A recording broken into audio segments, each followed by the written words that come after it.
welcome back to Kais Anand. I'm Sneha and I hope you all are doing fine with your loved ones. So we are doing abstract algebra group theory and we defined group, we did some examples. Now what else a group could be? Remember we defined group that has 4 properties. If you missed the previous videos, link will be in the description box or I will pin the playlist here on the screen. Remember we defined the group with 4 properties. If you missed the previous video, link will be in the description box. Go check them out. Now the very first property was the closure property, second associativity, third identity, and fourth inverses, right? So when we defined identity, we said that there is an element in G which commute with every other element in G, right? Similarly, when we defined inverses, for each element A in G, there exists an element B in G such that the A and B, they commute and they give the result as the identity element.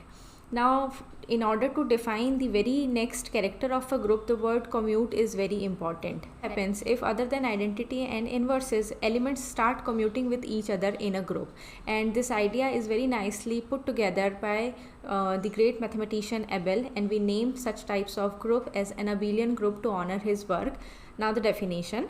The definition says that a group G with star as the binary operation is abelian if the binary operation is commutative. That means for all AB belonging to G, A star B is equal to B star A. We did examples. So our first example was K4, and K4 contains only 4 elements, 1 minus 1, I minus I. And the operation was ordinary multiplication. There are only 4 elements. We can easily check whether they commute with each other or not. Then is the identity. I know that 1 will commute with every other element. Let us check for minus 1 and I. It will be minus I. Similarly, I with minus 1 will be minus I, right?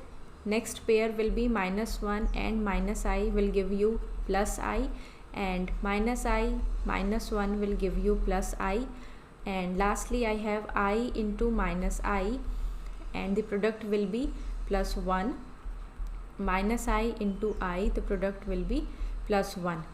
And also I and minus I, they are inverses of each other, they has to commute. So it's very easy to check whether a given group is abelian or not if the number of element is finite and small number, so that you can make feasible number of pairs to check. So what happens if the number of element in the group increases? So that means the possible pair becomes hard to handle. You can take help of Kelly table. You remember this little table from our last example, U10. So we constructed the table in the last video. Now if I have to check whether U10 is abelian or not, all I will do is I will compare the filled table with n cross n matrix, right? So in this case it's a 4 cross 4 matrix, and I have to check whether this matrix is symmetric or not. So if the matrix is symmetric, our group will be abelian. If it is not, the group will not be abelian. So it's very easy to check the group is abelian or not with the help of Kelly table. So all you need to do is you need to check whether the rows are same as the column. So first row has to be equal to the first column, second row should be equal to the second column, and so on, and thus the given group becomes an abelian group. So I hope you understood how a Kelly table helps you to find out whether your group is abelian or not. Now since we are doing commutativity, we should also note that whenever in a group we talk about a raised to the power m, that means we are finding the product of a with a itself m number of times. So this is m times, right? Now it depends on the binary operation whether you have to multiply the element a or you have to add the element or you have to divide, depending on the binary operation star here, right? Similarly, if you are talking about a raised to the power minus m, that means you are operating the inverse of a m times.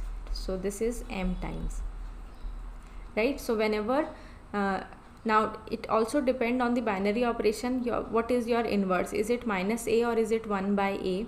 And also the binary operation is plus or multiplication or anything else, right? So be very vigilant about the notation in group theory, because we are abusing a lot of notations here in group theory. Whenever I am saying a raised to the power m, you have to immediately think what is the group from which this a is coming, what is the binary operation, and now I have to operate this a m times under that binary operation. Similarly, if I am talking about a raised to the power minus m, you have to immediately think of the group from which a is coming, what is the inverse of a, and then I have to operate the inverse of a m times. So with this I am going to stop. I hope you understood. We'll be meeting in the next one. Till then, take care. Bye bye.